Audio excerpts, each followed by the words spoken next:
Sebab-sebab yang boleh menyebabkan kita mendapat ketenangan di saat ditimpa ujian. Tak kiralah ujian dalam agama, ujian dalam kehidupan, ujian dalam keekonomi, ujian kekeluargaan, ujian juga dari sudut keamanan dan sebagainya. Kita mengatakan yang pertama, a'zamuha atharan, yang tinggi darjat dia, yang memberi kesan yang besar dalam jiwa manusia. Yang pertama, al-imanu billahi ta'ala war-ridha bihi. Kita beriman kepada Allah Ta'ala dan kita reda kepada ketetapan Allah sebagai mudabbiran wali abdihi, yang mentadbir, yang menyusun atur perjalanan hamba-hamba dia. Memang tidak dinafikan ketika datangnya ujian ini, kita rasa macam-macam. Nak pergi masjid tersekat.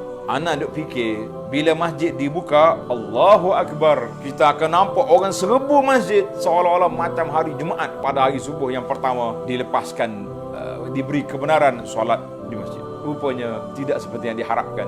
Tajri riyah, angin bertiup tidak seperti yang dirancang oleh klasi kapal untuk berlayar ke sana sini. Maka yang pertama sekali kita letak untuk meraih ketenangan dalam jiwa kita, iaitulah redha dengan ketetapan Allah Azza wa Jalla, setelah kita mengambil ittikhazul asbab, mengambil sebab-sebab yang menyelamatkan kita, yang boleh memberi ketenangan kepada kita. Kerana itu, apabila pihak pemerintah kerajaan mengisytiharkan PKP, kurungan dalam rumah, walaupun tidak lockdown sebagaimana setengah-setengah negara langsung tak boleh keluar, tapi kalau kita tidak balik kepada takdir Allah Azza wa Jalla, kita akan stres. Saya dah rancang, saya dah buat itu ini, saya dah macam-macam saya. Kalau kita teringat yang tu, kita akan down. Tapi kalau kita kembali kepada redha biqada'illahi wa qadarihi, kita akan tenang. Nabi kita sallallahu alaihi wasallam ajar, apabila kita ditimpa satu perkara yang tak baik, kita kata qadarullah atau qadarallah wa ma syaa fa'al. Allah Taala tetapkan, takdirkan satu benda, wa ma syaa fa'al. Apa yang Allah nak, itu yang terjadi, bukan yang kita nak. Maka insya-Allah kita akan tenang. Kata Nabi sallallahu dalam hadis yang dikeluarkan oleh Imam Bukhari, kita akan merasa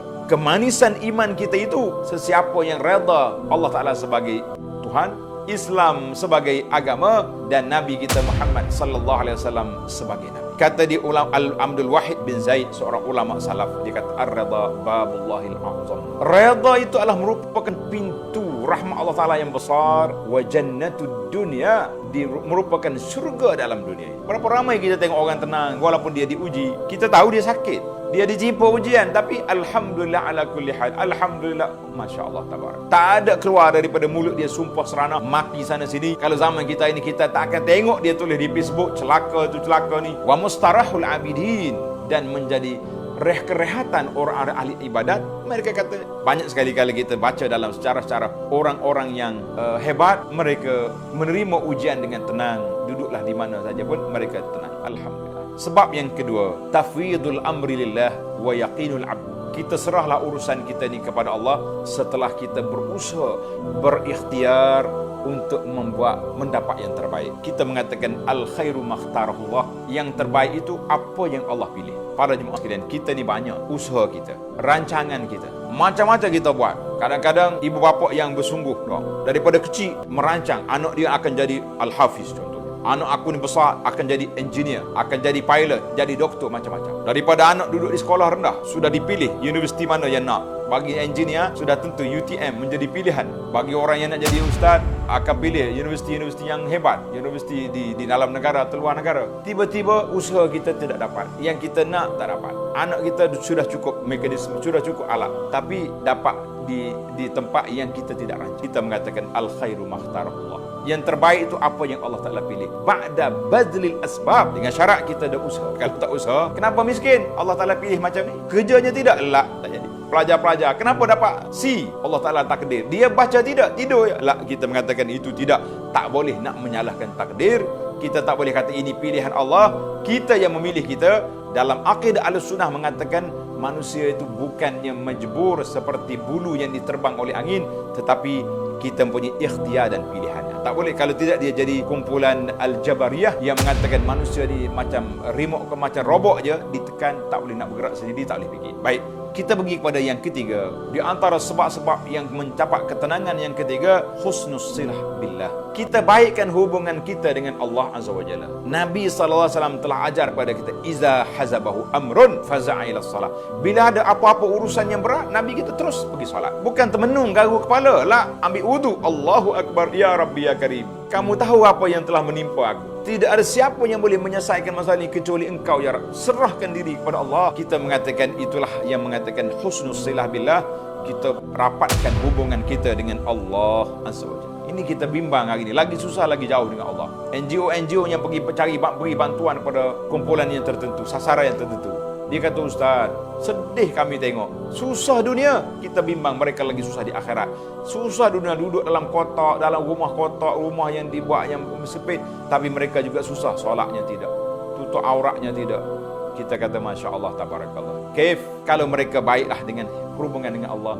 Susah di dunia, tapi mereka punya peluang yang luas di akhirat nanti, insya Allah. Yang keempat, al-istish'ar.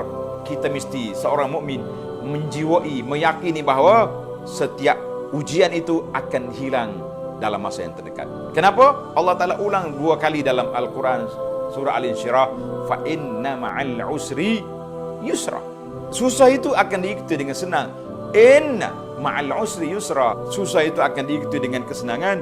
Maka ini satu bisyarah azimah, suatu khabar gembira, motivasi besar bagi jiwa kita, iaitu bahawa setiap yang susah itu akan diikuti dengan kesenangan, insya-Allah. Yang kelima, untuk memulihkan ketenangan kita, menghilangkan stres, zikrullah. Hendaklah kita banyak berzikir kepada Allah Azza wa Jalla dan membaca Al-Quran. Allah Ta'ala sebut dalam Quran, ala bizikrillahi tatmainul qulub. Ingatlah dengan berzikir hati kamu akan tenang. Hati kamu akan tenang. Maka di antara zikir yang tuan-tuan dan puan-puan jangan lupa, iaitulah zikir pada waktu pagi yang kita panggil al-maksurat, zikir waktu petang, zikir selepas salat, zikir ketika nak tidur. Kata di para ulama, zikir pagi dengan petang ini seperti dianggap seperti perisai baju besi yang akan menyelamatkan seorang daripada api neraka dan juga gangguan-gangguan makhluk di atas dunia ini, insya-Allah. Yang keenam, kita juga kena belajar ilmu, tingkatkan ilmu kita tentang takwa, tentang tawakal, tentang redha, sebab ilmu ini akan memberi ketenangan kepada kita, insya-Allah. Yang ke-8, adaul huquq wal wajibat. Di antara ketenangan jiwa kita ni, kita tunaikan hak-hak yang ditanggungjawab atas kita. Yang pertama sekali, kita kena tunai hak Allah, huququllah, hak Allah Ta'ala, solatnya, puasanya dan lain-lain. Kemudian jangan lupa hak kaum kerabat. Dia kata PKP tak boleh ziarah. Saya kata, kalau tak boleh ziarah, tuan-tuan boleh tengok dalam satu khutbah yang saya kata, Corona telah mengubah dalam perjalanan kita ini ada dalam banyak perkara. Di antaranya kita tak boleh ziarah secara fizikal, tapi kita boleh telefon, kita boleh tanya khabar, kita boleh video call, macam-macam alat kita ada mana perhubungan. Dan jangan lupa menunaikan hak manusia yang lain. Kalau kita ada hutang, kita ada tanggungjawab lain, kita tunaikan, barulah kita tenang. Yang ke-8, al-ihsanu ilan nas. Hendaklah kita sentiasa buat baik pada manusia. Kata orang, siapa dia buat baik pada orang, insya-Allah orang juga akan buat baik pada kita. Di antara satu perkara yang kita mudah lupa, iaitulah kita doakan kepada saudara kita bizahril ghaib tanpa dia tahu. Kita duduk diam-diam, kita ingat sahabat aku sakit, tengok dalam grup, Allahu Akbar, isbiya anta syafi. Kita dengar sahabat kita dan mendengar Allahumma ufir lahu. Kita dengar apa saja. Kalau kita tengok dengar sahabat kita dapat nikmat, kita kata, ya Allah berkatilah nikmat yang kau beri pada sahabat. Ini semua menunjukkan bahawa kebaikan yang kita buat pada manusia, masya-Allah. Yang ke-9, sidqud du'a wal ilhah fi talab. Sentiasalah kita berdoa kepada Allah Azza wa Jalla. Dan yang ke-10 yang terakhir, iaitulah wasiat yang sentiasa diwasiatkan oleh Nabi dan para sahabat kepada sahabat-sahabat mereka, iaitulah hendaklah kita sentiasa bertakwa kepada Allah Azza wa Jalla. Manusia tak mampu nak tutup kilang arah, tempat judi, tempat pelajuran, tempat maksiat, tapi corona datang tertutup, sehingga tertutup sekali dengan masjid umat Islam, kerana kita kurang dari sudut gerak kerja kita untuk menghilangkan maksiat.